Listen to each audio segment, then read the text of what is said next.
Sebelum kita memulai video ini, kita siapkan dulu sisir legend. Kita masukin. Bismillah. Saya capek kalau megang gini, jadi saya mau pakai tisu. Tempat tisu. Saya kayaknya YouTuber yang paling low budget. By the way, sebelum kita mulai video ini, saya juga mau pakai parfum dari Fanatic Al-Haramain.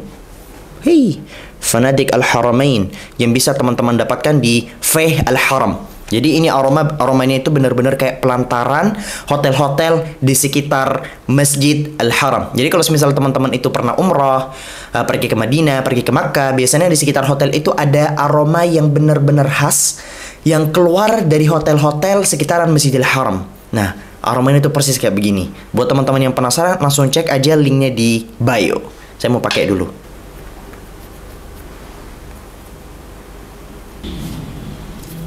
Barusan saya pakai di titik penghabisan. Ini udah habis, tinggal sedikit. Aromanya benar-benar menenangkan sekali ya.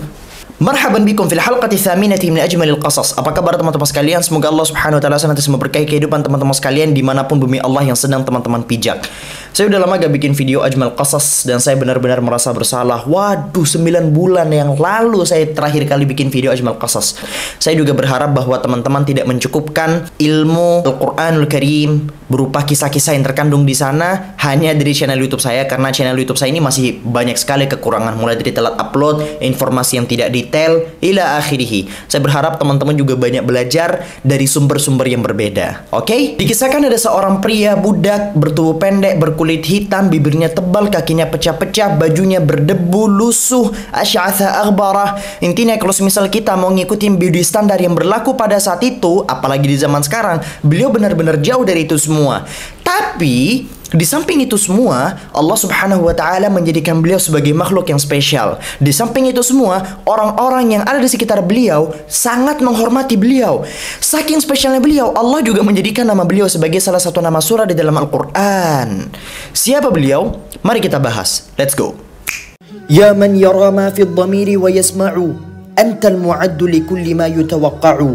Ya man yurajja li syada'idi kulliha, يا من إليه المشتكى والمفزع يا من خزائن رزقه في قول كن فإن الخير عندك أجمع. السلام الله تعالى عليكم ورحمة وبركاته. الحمد لله رب العالمين والصلاة والسلام على أشرف الأنبياء والمرسلين سيدنا ونبينا مولانا محمد بن القاسم الأمين وعلى آله وصحبه أجمعين. سبحانك لا علم لنا إلا ما علمتنا إنك أنت العليم الحكيم. أما بعد, apa kabar teman-teman sekalian? Semoga Allah Subhanahu wa taala senantiasa memberkahi kehidupan teman-teman sekalian dimanapun bumi Allah yang sedang teman-teman pijak. Kali ini kita akan bicarakan tentang salah seorang pria berkulit hitam, budak, bertubuh pendek, kakinya pecah-pecah, bibirnya tebal, bajunya lusuh, kumuh, berdebu. Tapi beliau benar-benar dihormati dan disayangi dan dipuji oleh Allah Subhanahu wa taala dan juga orang-orang sekitarnya. Saking spesialnya beliau, sampai Allah Subhanahu wa taala menjadikan nama beliau sebagai salah satu nama surah di dalam Al-Quran. Saking spesialnya beliau, sampai-sampai apabila beliau mengadahkan tangan beliau, kemudian berucap, ya Allah, hamba ingin ini, Allah langsung mengabulkan. Siapa beliau? Perkenalkan, namanya adalah Luqman. Luqman, julukannya adalah Luqmanul Hakim. Luqmanul Hakim, seorang pria yang tentu saja jauh dari beauty standar masyarakat. Tapi karena beliau diberikan oleh Allah Subhanahu wa taala hikmah, sebuah kemuliaan yang luar biasa, akhirnya beliau menjadi orang yang spesial. Apakah beliau adalah seorang nabi atau beliau adalah hamba biasa tapi diberikan kemampuan spesial yang luar biasa oleh Allah? Ini terjadi perdebatan ya para ulama. Ada ulama yang menganggap beliau adalah seorang nabi, tapi jumhur, kebanyakan ulama menganggap bahwa beliau itu bukan seorang nabi, tapi seorang waliullah, seorang hamba pilihan yang diberikan kemampuan spesial yang luar biasa oleh Allah Subhanahu wa taala karena ketakwaan yang dia miliki. Lantas, bagaimana kedudukan waliullah? Bagaimana kedudukan seorang walinya Allah? Allah Subhanahu wa taala berfirman di dalam hadis qudsi, "Man 'ada li waliyan faqad adzantuhu bil harb." Barang siapa yang menyakiti waliku, menyakiti kekasihku, maka aku menantang orang-orang yang menyakiti kekasihku tadi itu dengan peperangan. Jadi kebayang Allah Subhanahu wa ta'ala ngajak kamu perang, wahai orang-orang yang menyakiti kekasih Allah, yang menyakiti wali Allah. Maka berhati-hatilah terhadap sosok-sosok yang apabila kita pandang secara zahirnya dia punya ciri-ciri manusia yang menjadi wali. Seperti apa ciri-cirinya? Ciri-cirinya ya jelas sholat berjamaah 5 waktu, kedekatan dia dengan Al-Quran, kedekatan dia dengan sunnah, ilmu yang dia miliki. Itulah tolak ukur yang pasti. Bukan kita hidup di zaman di mana kita itu benar-benar salah paham sama wali. Kita menganggap yang bisa terbang, yang bisa jalan di air itu baru dianggap wali. No, wali itu tidak sesempit itu. Memang orang yang sudah sampai pada predikat kewalian, dia akan oleh Allah Subhanahu wa ta'ala berikan karamah, berikan hal-hal yang spesial. Tapi bukan spesial dulu, bukan melihat hal yang spesial dulu baru teman-teman menghukumi dia wali. Tidak, hukumi dia dulu bagaimana hubungannya dengan Allah, bagaimana hubungan dengan Al-Quran, bagaimana hubungannya dengan as-sunnah, hadis. Bagaimana perkataan Al-Imam Syafi'i rahimahullahu ta'ala. Imam Syafi'i sampai-sampai ngomong, jangan kalian takjub ketika melihat ada orang yang bisa terbang atau berjalan di atas air, sampai kalian bisa melihat bagaimana hubungan dia dengan Al-Quran, bagaimana hubungannya dengan As-Sunnah. Itulah tolak ukur wali yang sebenarnya. Di dalam Al-Quran Allah Subhanahu wa ta'ala menyebutkan, ala inna awliya Allah la khawfun alaihim wa la hum yahzanun. Ingatlah bahwasanya orang-orang yang disebut sebagai awliya Allah, sebagai wali-walinya Allah, mereka itu sudah tidak ada lagi rasa sumpah, rasa sedih, rasa takut di dalam benak mereka. Siapa mereka? Kemudian Allah Subhanahu wa ta'ala menyebutkan di ayat selanjutnya, alladzina amanu wa kanu yattaqun, yaitu orang-orang yang beriman dan bertakwa. Tentunya level keimanan dan level ketakwaan mereka jauh di atas rata-rata. Makanya mereka disebut sebagai wali. Maka Luqmanul Hakim ini merupakan seorang wali min awliyaillah, yang Allah Subhanahu wa ta'ala jadikan beliau sebagai sosok yang luar biasa. Allah Subhanahu wa ta'ala tanamkan di hati beliau apa? Hikmah. Apa itu hikmah? Mari kita bahas nanti. Samping berbagai macam hal spesial yang saya sebutkan tadi itu, ketahuilah bahwasannya sebenarnya Luqmanul Hakim itu pada hakikatnya adalah seorang budak. Budak dari seorang majikan. Suatu hari beliau diperintahkan oleh majikannya untuk menyembelih seekor kambing. Hei Luqman, sembelihlah kambing itu, kemudian bawakan kepadaku 2 jenis anggota tubuh terbaik dari kambing tersebut. Kemudian perintah bosnya tadi itu dilaksanakan oleh Luqmanul Hakim, disembelih, kemudian membawakan 2 anggota tubuh terbaik dari kambing tersebut. Apa yang dibawakan? Lidah dan hati. Apakah bosnya mempertanyakan itu? Tidak. Hingga akhirnya beberapa hari kemudian bosnya meminta lagi kepada Luqman, wahai Luqman, sembelihlah kambing itu, kemudian bawakan kepadaku 2 jenis, 2 anggota tubuh terburuk dari kambing tersebut. Lagi-lagi Luqman menyembelih, kemudian membawakan lidah dan hati kepada majikannya tadi. Majikannya bingung. Luqman, beberapa hari yang lalu aku memerintahkanmu untuk membawakan 2 anggota tubuh terbaik, dan kamu membawakanku lidah dan hati. Sekarang aku meminta kepadamu untuk membawakan 2 anggota tubuh terburuk. Kenapa kamu malah membawakan lidah dan hati lagi? Apa jawaban Luqman? Seseorang yang diberikan kebijaksanaan yang luar biasa, diberikan hikmah yang luar biasa. Apa jawabannya? Wahai bosku, wahai majikanku, ketahuilah bahwa 2 anggota tubuh itu memanglah sebaik-baiknya anggota tubuh, dan 2 anggota tubuh itu memanglah seburuk-buruknya anggota tubuh. Tergantung dari pemiliknya. Apabila pemiliknya mampu menggunakan lidah dan hatinya menuju sesuatu yang Allah Subhanahu wa ta'ala perintahkan, dan dia nurut sama perintah itu, maka 2 anggota tubuh tadi itu akan menjadi 2 anggota tubuh terbaik. Namun apabila dia melanggar apa yang Allah Subhanahu wa ta'ala perintahkan, maka sungguh 2 anggota tubuh tadi itu akan menjadi 2 anggota tubuh terburuk. Semua tergantung dari pemiliknya. Setidaknya kita belajar bahwa Allah Subhanahu wa ta'ala menjadikan nama Luqman, seorang budak, sebagai salah satu nama Al-Quran. Itu menunjukkan kepada kita bahwa Allah tidak pernah memandang kita dengan POV-nya manusia. Allah punya POV sendiri. Kita sebagai manusia mungkin membeda-bedakan orang lain. Oh ini budak, oh ini merdeka, oh dia tinggi, oh dia pendek, oh dia kaya, oh dia miskin, oh dia punya pangkat, oh dia gak punya pangkat. Tapi Allah hanya memandang kita dengan pandangan yang berbeda. Apa pandangan Allah kepada kita? Pandangan takwa. Allah Subhanahu wa taala berfirman dalam Al-Qur'an, "Inna akramakum 'indallahi atqakum." Allah memuliakan kalian sesuai dengan apa? Sesuai dengan tolak ukur ketakwaan kita kepada Allah Subhanahu wa taala.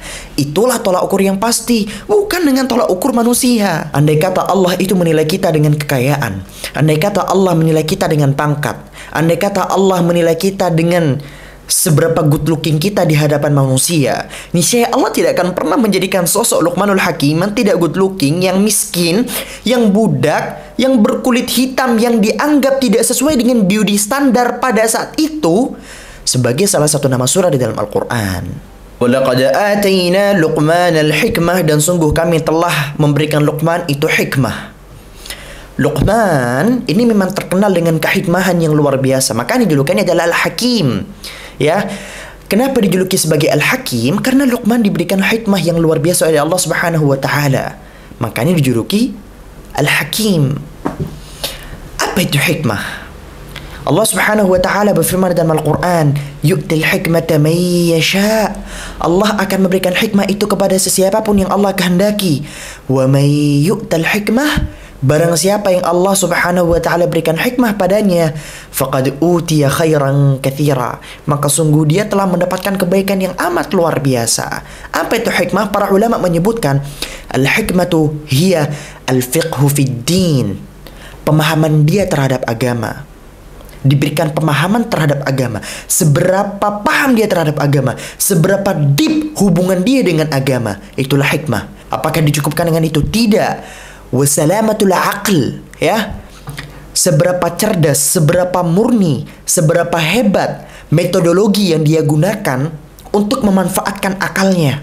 Jadi metodologi berpikir yang dia gunakan ketika sedang berbicara, ketika sedang berdebat, ketika sedang berhubungan dengan orang lain, itu adalah metodologi yang tepat, bukan logical fallacy. Apakah cukup dengan itu? Tidak. Wal isabatu fil qaul.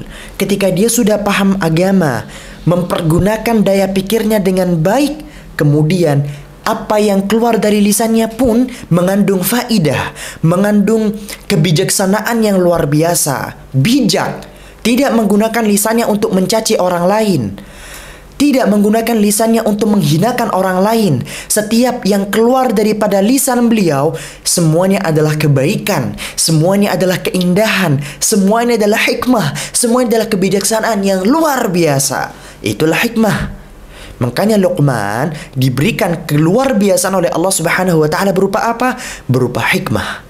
Walaqad atayna Luqman al-hikmata an ishkur lillah. Dan sungguh kami telah memberikan Luqman itu hikmah yang luar biasa. Apa hikmahnya? Yaitu agar bersyukur kepada Allah. Wa man yashkur fa innama yashkuru li nafsihi. Barang siapa yang bersyukur terhadap nikmat yang Allah Subhanahu wa taala berikan, maka sungguh dia telah bersyukur kepada dirinya sendiri. Wa man kafara fa innallaha ghaniyyun hamid. Dan barang siapa yang kufur terhadap nikmat Allah, maka sungguh Allah Maha Kaya lagi Maha Terpuji. Jadi ketika kita ini bersyukur terhadap apa-apa yang Allah Subhanahu wa taala berikan, maka sungguh sebenarnya kebaikan itu kembali ke diri kita sendiri. Tapi ketika kita kufur terhadap nikmat yang Allah Subhanahu wa taala berikan, percayalah, Allah itu Maha Kaya. Allah gak butuh sama syukur kita. Allah gak butuh sama ucapan alhamdulillahnya kita. Allah gak pernah butuh. Karena itu semua kembali kepada diri kita masing-masing. Manfaatnya kembali ke kita, bukan kepada Allah. Allah gak pernah butuh manfaat dari kita, wahai teman-teman. Dan saya selalu berpendapat bahwa orang yang sukses itu tolak ukurnya sebenarnya bukan hartanya, tapi orang yang sukses tolak ukurnya adalah seberapa jauh, seberapa hebat cara dia untuk mensyukuri nikmat yang Allah Subhanahu wa taala berikan kepadanya. Seberapa dia merasa cukup terhadap berbagai macam nikmat yang Allah Subhanahu wa taala berikan kepadanya. Sebutlah orang-orang yang paling kaya di dunia, Bill Gates, Elon Musk, Warren Buffett, terus Mark Zuckerberg, atau berbagai macam nama-nama yang hari ini masuk ke dalam list manusia terkaya di muka bumi. Bagi saya mereka itu bukan tolak ukur kesuksesan. Tolak ukur kesuksesan itu adalah seorang manusia mampu mensyukuri nikmat yang Allah Subhanahu wa taala berikan. Terlepas apakah dia kaya, terlepas apakah dia miskin. Tolak ukur syukur itu ya hubungan dia dengan Allah. Itu cukup apa yang dia lakukan dengan Allah, yang kemudian bisa diimplementasikan melalui perbuatan-perbuatan baik dia. Luqman ini memang benar-benar dikenal oleh masyarakat pada saat itu. Hingga suatu hari ada orang yang penasaran sama Luqman. Luqman, bukannya kamu itu budaknya si Fulan yang suka mengembala kambing? Ya, kenapa? Lantas apa yang spesial dari kamu? Dijawab sama Luqman, hal yang spesial dariku, ghaddi basari, bagaimana cara aku menjaga pandanganku. Wa kaffi lisani, dan bagaimana cara aku menjaga lisanku. Wa tarki ma la ya'nini, dan bagaimana cara aku meninggalkan sesuatu yang tidak penting bagiku. Aku tidak pernah ikut campur sama urusan orang lain. 3 perkara tadi itu ketika teman-teman pikirkan jauh lebih dalam lagi, ini bukan hal yang sederhana. Ini adalah hal yang luar biasa. Ghaddi basari, bagaimana cara aku menjaga lisanku? Kita hidup di zaman yang a'udzubillah nas'alullah salamah wal afiyah. Orang yang mampu menjaga pandangannya di zaman sekarang itu jauh 1 juta kali lebih hebat daripada orang yang mampu menjaga pandangannya di zaman terdahulu. Ya karena memang sesusah itu untuk menjaga pandangan. Pandangan itu jangankan melihat sesuatu yang haram secara sengaja, tak disengaja pun itu mempengaruhi kualitas ucapan kita, kualitas perbuatan kita. Makanya sebisa mungkin kita menghindari pandangan kita daripada apa-apa yang diharamkan oleh Allah Subhanahu wa taala. Yang kedua, wa kaffi lisani. Wa kaffi lisani, bagaimana cara aku menjaga lisanku agar jangan sampai lisanku ini mencaci maki orang lain, menghinakan orang lain, menyakiti orang lain. Agar bagaimana apa-apa yang keluar dari lisanku ini itu adalah hal-hal yang baik, yang mampu membuat orang lain merasa tenang, yang mampu membuat orang lain merasa nyaman. Kemudian yang terakhir, dan ini yang paling sulit, wa tarki ma la ya'nini, dan bagaimana cara aku meninggalkan sesuatu yang sebenarnya tidak penting bagiku. Kita manusia terbiasa ikut campur dengan urusan orang lain. Ya apa enggak? Ya apa enggak? Kita terbiasa untuk ikut campur dengan urusan orang lain. Rasulullah sallallahu alaihi wasallam bersabda, min husni islamil mar'i tarkuhu ma la ya'nih. Termasuk di antara kesempurnaan, keindahan, kebaikan, ya, bagian kehebatan keislaman seseorang itu ketika dia mampu meninggalkan sesuatu yang sebenarnya tidak penting bagi dirinya. Kita apa kok tak tok. Kita dengan artis cerai yang sibuk kita, kayaknya lebih sibuk kita deh daripada artis cerai tadi itu. Kita dengan pernikahan orang lain lebih sibuk kita daripada orang yang nikah. Iya enggak? Atau artis barat, Jepang, Korea, atau dari berbagai macam tempat yang sedang diisukan dating sama A sama B, lebih sibuk kita daripada mereka. Mereka santai tidur-tiduran, tapi kita yang overthinking, debat di sosmed. Enggak, dia itu tidak sedang, mereka gak dating, buktinya A, B, C, D, F, G. Enggak, mereka tuh dating dengan berbagai macam bukti dan kamu masih tidak percaya. Lebih sibuk kita daripada mereka. Min husni islamil mar'i tarkuhu ma la ya'nih. Termasuk di antara kesempurnaan, keindahan Islam seseorang adalah ketika dia mampu meninggalkan apa-apa yang sebenarnya tidak penting bagi dirinya. Saya, kamu, yuk kita sama-sama belajar, kita sama-sama berjuang untuk keluar dari zona mencampuri sesuatu yang sebenarnya gak ada hubungannya sama kita. Memang susah, tapi yuk kita sama-sama belajar. Saya pun merasa amat sangat susah, apalagi dengan kehidupan sosmed di mana semua informasi datang. Bawaannya pengen ikut campur terus gitu. Kembali ke cerita Luqman tadi itu, Luqmanul Hakim adalah sosok yang luar biasa. Dan salah satu di antara hikmah yang beliau dapatkan adalah ilmu parenting yang luar biasa, yang harus ditiru oleh semua orang tua di zaman sekarang. Wahai para orang tua atau wahai calon orang tua, belajarlah ilmu parenting dari masterpiece parenting. Siapa? Luqmanul Hakim. Apa ilmu parenting beliau? Mari kita bahas kepada ayat selanjutnya.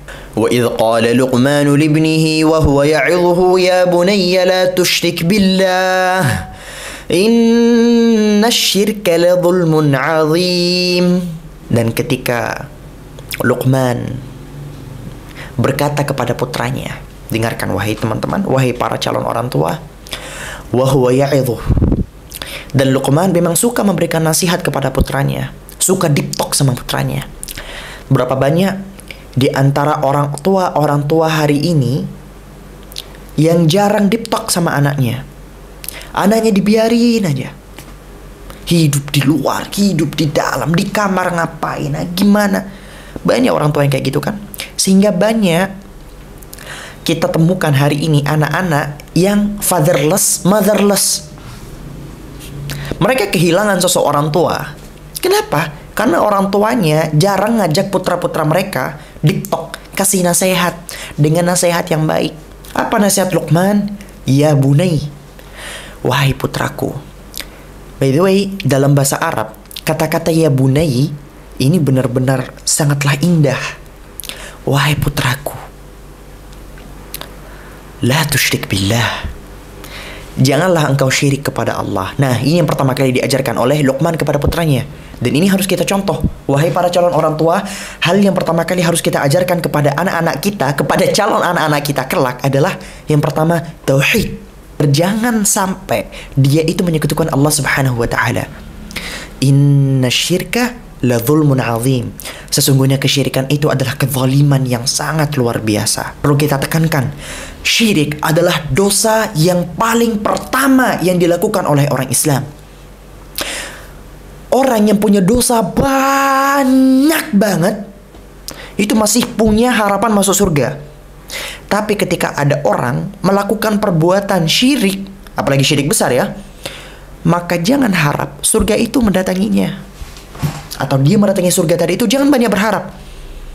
Tapi ketika orang punya dosa yang sangat luar biasa, tapi dia tidak pernah menyekutukan Allah, tidak pernah syirik kepada Allah, Allah akan sangat terbuka untuk memberikan pengampunan yang sebesar-besarnya kepada hamba tersebut. Apa yang Allah Subhanahu wa taala firmankan dalam hadits qudsi, ya bani Adam, law balaghat dhunubuka 'anana as-sama' thumma astaghfartani ghafartu laka wa la ubali. Wahai anak Adam, andai kata dosamu itu sampai ke langit. Jadi ketika teman-teman ini punya dosa dan dosanya itu sampai ke langit, thumma astaghfartani, kemudian kamu minta ampun kepadaku, ghafartu laka wa la ubali, aku akan mengampuni seluruh dosa-dosa yang kamu perbuat. Wahai para pezina, wahai para pemabuk, wahai orang-orang yang senantiasa istiqamah di dalam dosanya, bila kalian hari ini bertaubat kepada Allah, otomatis fix 100% yakini bahwa Allah akan langsung mengampuni dosa kalian. Ya bani Adam, wahai anak Adam, innaka law ataitani biqurabil ardi khataya, bila engkau mendatangiku dalam keadaan dirimu diselimuti dosa yang memenuhi satu bumi ini, thumma laqitani, kemudian engkau menemuiku, la tusyriku bi syai'a, dalam keadaan apa? Dengan catatan, Allah memberikan catatan, ketika engkau mendatangiku dalam berbagai macam dosa yang kamu perbuat, apa catatannya? La tusyriku bi syai'a, engkau tidak syirik kepadaku, tidak menyekutukanku dengan berbagai macam hal. La ataituka biqurabiha maghfiratan, maka aku akan mendatangimu dengan sepenuh bumi tadi itu pengampunan. Kalau kamu datang kepadaku dengan dosa yang memenuhi satu bumi ini tanpa menyekutukanku sama sekali, maka aku akan mendatangimu dengan sepenuh bumi itu pengampunan. Allahu Akbar, Allahu Akbar. Tuhan kita ini keren teman-teman. Tuhan kita ini benar-benar Allah. Setelah sudah diajari tentang tauhid, sekarang adalah metode penguatan tauhid. Apa yang dilakukan oleh ayah Luqman? Suatu hari Luqman dan putranya itu berada di atas perahu. Anaknya kemudian bertanya kepada ayahnya, "Ayah, kalau semisal aku lempar batu ini ke laut, apakah Allah bakalan tahu?" Ini pertanyaan yang aneh, tapi ya real gitu loh maksudnya. Apa yang dijawab oleh Luqman? Ya bunayya innaha in taku mithqala habbatin min khardal. Wahai putraku, andai kata ada sesuatu yang seberat biji sawi. Kalian tahu biji sawi? Ini dia biji sawi. Nah, kok gak bunyi? Ini dia biji sawi. Andai kata ada sesuatu yang berat seberat itu, fatakun fi sakhratin. Kemudian sesuatu yang tadi itu ada di dalam batu, au fis samawati au fil ard, ya'ti bihallah, atau berada di langit atau bahkan di bumi, ya'ti bihallah. Allah tahu, Allah akan mendatanginya, Allah akan membalasnya. Semua perbuatan, semua perilaku, Allah akan datang. Allah tahu. Innallaha latifun khabir. Sesungguhnya Allah maha lembut, lagi maha mengetahui. Setidaknya di ayat lain Allah Subhanahu wa taala pun berfirman, "Ma yakunu min najwa thalathatin illa huwa rabi'uhum wa la khamsatin illa huwa sadisuhum wa la adna min dzalika wa la aktsara illa huwa ma'ahum aina ma kanu." Tidak ada bisik-bisik yang terjadi di antara 3 orang kecuali Allah yang akan menjadi keempat. Tidak ada bisik-bisik yang terjadi antara 5 orang kecuali Allah yang akan menjadi keenam. Tidak pula lebih sedikit, tidak pula lebih banyak kecuali Allah akan senantiasa membersamai mereka. Jadi Allah Subhanahu wa taala tahu setiap perbuatan yang kita lakukan, tahu setiap pandangan yang kita lihat, apa yang kita ucapkan, apa yang kita pikirkan, semua Allah tahu. Suatu hari Imam Ibrahim bin Adham, kalau gak salah beliau, pernah ditanya oleh seseorang, "Ya Syekh, wahai Imam, saya ingin berbuat maksiat, gimana caranya?" Terus beliau menjawab, "Ya kamu bebas bermaksiat, silahkan bermaksiat, bebas. Selama kamu bermaksiat di tempat di mana Allah gak melihat kamu." Mustahil. Kemudian setelah putranya diberitahu tentang tauhid, kemudian diperdalam pengetahuannya tentang Allah Subhanahu wa taala, bagaimana sifat-sifat Allah Subhanahu wa taala, bagaimana kemahatauan Allah Subhanahu wa taala, apa yang diajarkan lagi oleh ayahnya? Ya bunayya aqimis shalah. Baru disuruh beribadah. Jadi ayahnya tadi itu sebelum mengajarkan ibadah kepada anak-anaknya, diajarin dulu pengenalan terhadap Allah. Biar anak itu ketika beribadah isi pikirannya gak ke game, tapi murni dia panjatkan untuk Allah. Apa perintah selanjutnya? Wa'mur bil ma'ruf. Jangan sendirian kamu taunya. Jangan sendirian kamu ibadahnya, wahai putraku. Ajak orang lain juga buat beribadah. Ajak orang lain juga. Wanha 'anil munkar. Dan ketika kamu melihat ada orang-orang di sekitar kamu yang berbuat kejahatan, yang berbuat keburukan, cegah mereka. Jangan dibiarin. Kan kamu sudah kenal sama Allah, kan kamu sudah beribadah sama Allah. Yuk ajak yang lain. Gitu sistemnya. Kemudian ayahnya Luqman itu tahu ketika dia sudah mengajak orang lain belum tentu terima. Mungkin dia bakalan dikata-katain sebagai orang yang sok suci. Apa nasihat ayah Luqman kepada putranya? Wasbir ala ma asabak. Bersabarlah terhadap apapun yang menimpa kamu. Bersabarlah terhadap apapun yang menimpa kamu. Inna dzalika min azmil umur. Sesungguhnya apa-apa yang aku sebutkan tadi itu merupakan perkara-perkara yang benar-benar penting. Setelah putranya diajarkan tentang Allah, jangan menyekutukan Allah, kemudian dikenalkan seperti apa sifat Allah, kemudian disuruh beribadah kepada Allah, kemudian mengajak orang-orang di sekitarnya agar mau beribadah dan kenal kepada Allah, kemudian disuruh bersabar. Apa perintah selanjutnya? Wala tusa'ir khaddaka linnas wala tamshi fil ardi maraha innallaha la yuhibbu kulla mukhtalin fakhur. Jangan kamu palingkan wajah kamu dari orang-orang sebagai bentuk kesombongan.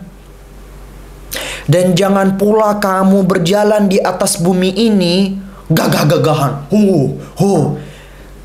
Sesungguhnya Allah tidak pernah menyukai orang-orang yang sombong, orang-orang yang membanggakan dirinya. Diajarin akhlak. Diajarin bagaimana cara berakhlak sama ayahnya. Jadi percuma nak, bahasa Luqman kepada putranya.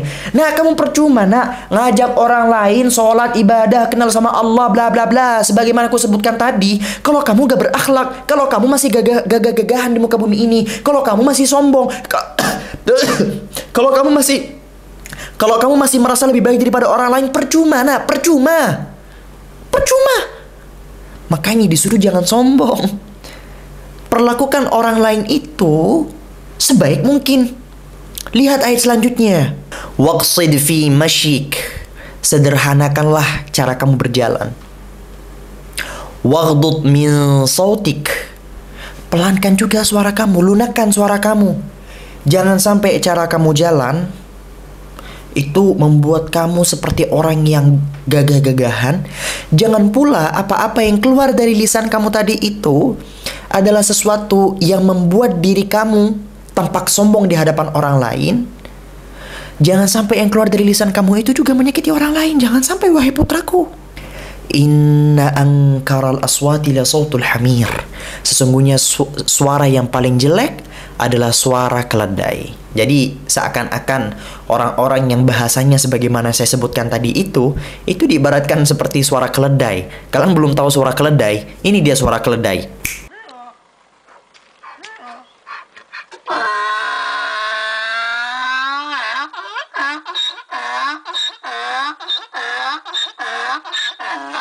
Jadi dari berbagai macam pengajaran tadi itu yang dilakukan oleh ayah Luqman kepada putranya adalah hal yang sangat luar biasa, wahai teman-teman. Hari ini kita menemukan, saya kemarin baca satu artikel by the way. Artikel itu ngomong gini, jangan sampai orang tua itu bilang tidak kepada putranya. Apa aja jangan bilang tidak.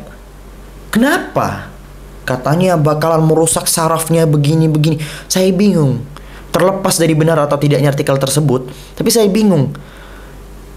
Ada memang orang sekarang yang jauh lebih hebat pengajarannya daripada Luqman. Sebenarnya itu semua disesuaikan dengan kondisi. Selama ngucap tidaknya tidak disertai dengan cacian, makian, kemudian dilakukan sebagaimana cara Luqman tadi itu mendidik putranya dengan penuh kelembutan. Anaknya ketika bertanya aneh-aneh dijawab. Anaknya dipanggil dengan panggilan yang sangat indah, wahai putraku, wahai putraku.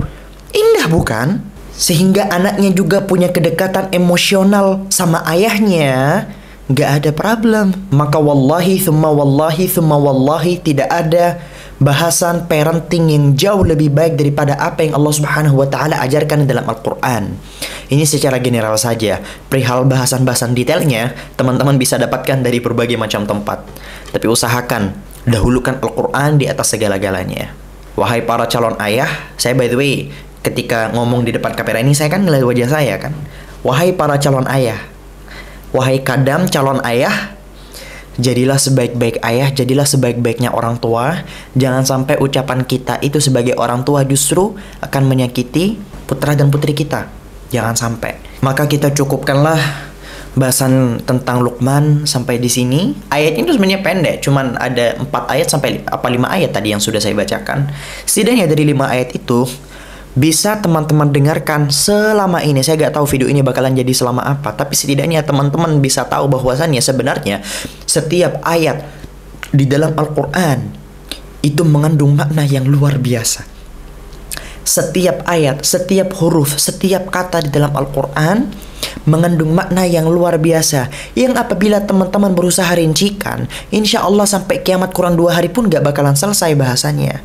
Karena memang sedetail itu Al-Quran. Satu ayat tapi bisa dirincikan dengan perincian yang sangat luar biasa. Yuk kita akhiri bahasan Najm Al-Qasas sampai di sini. Mohon maaf apabila bahasa saya belibet-belibet, karena sebenarnya jujur di tengah video-video saya tadi itu sebenarnya ada beberapa potongan-potongan. Kenapa? Karena saya tiba-tiba lapar, saya langsung pesen GoFood, barusan makan, terus baru lanjut videonya.